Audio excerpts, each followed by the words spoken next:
Éphésiens au chapitre 6, le verset 4. Et vous, pères, n'allez pas irriter vos enfants par votre attitude, mais élevez-les en leur donnant une éducation et une discipline inspirée par le Seigneur.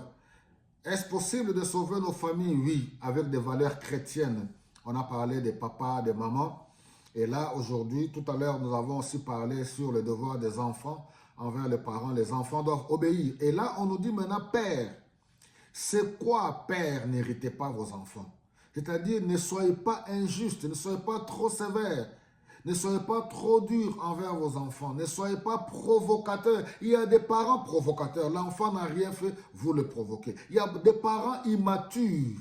Donc, que le Seigneur nous donne, si nous sommes des vrais pères, que nous puissions être des vrais responsables. Un vrai papa, c'est un vrai responsable, un modèle. Ne soyez pas injustes. Il y a beaucoup de pères immatures. Il y a beaucoup de pères qui font des distinctions. Vous divisez les enfants. Vous aimez l'un au détriment des autres.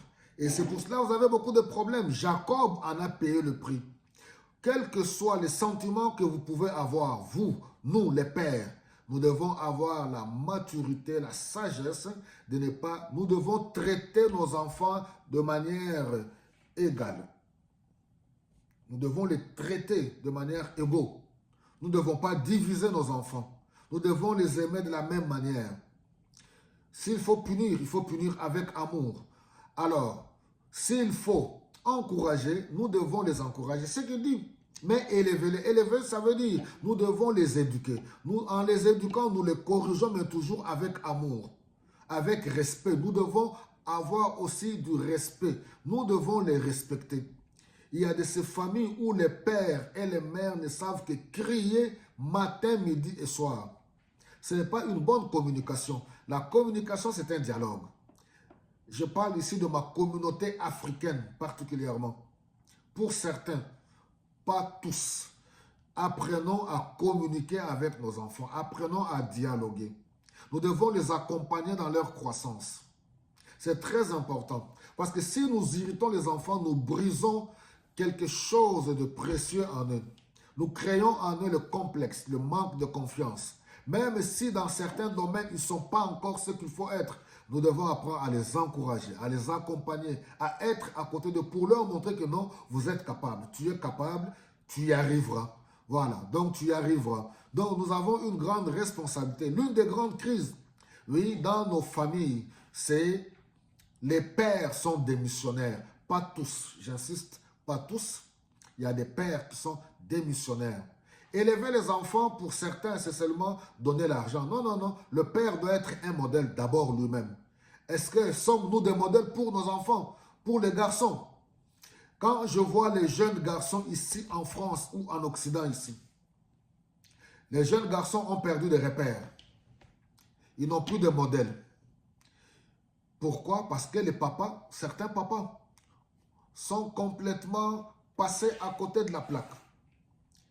Que Dieu nous aide, en tant que pères, que nous puissions redevenir des vrais pères responsables pour être des modèles pour nos jeunes garçons, pour nos enfants, que ce soit des jeunes filles ou des jeunes garçons. Nous devons être des exemples dans la foi, leur communiquer la foi, être des modèles dans tout le domaine, au niveau du travail, au niveau des études, dans notre conduite, la manière dont nous traitons nos épouses, les enfants regardent.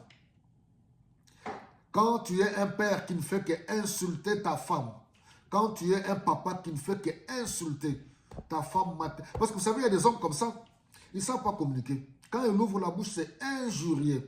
Et tu injuries ta femme, les enfants voient. C'est ce que tu transmets aux enfants.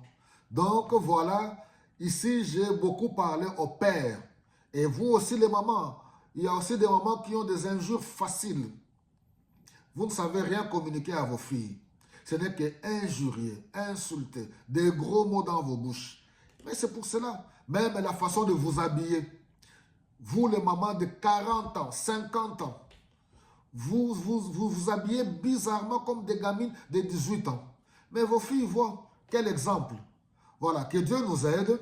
Dans notre communauté, il y a encore beaucoup de choses à faire. Rien n'est perdu. N'irritons pas les enfants. Nous devons considérer nos enfants, leur prouver notre amour, les éduquer, leur enseigner avec des valeurs de foi, oui, des bonnes valeurs, la sagesse, l'intelligence, la bonté, et leur montrer aussi, les enfants doivent apprendre à vivre en harmonie. C'est nous les parents qui doivent le montrer, leur montrer. Les enfants, vous avez des discussions, des problèmes entre vous, vous ne devez pas vous mettre à vous aboyer. Dans une bonne famille où il y a l'harmonie, où règne l'Esprit de Dieu, les enfants apprennent à se parler mutuellement, même quand il y a des problèmes. Vous n'aboyez pas les uns sur les autres. Et dans la plupart des cas, si ces choses existent dans certaines familles, c'est la faute à nous les parents.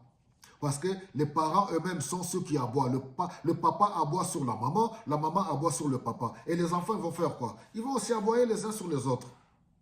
Que le Saint-Esprit nous aide, que le Seigneur vous bénisse abondamment.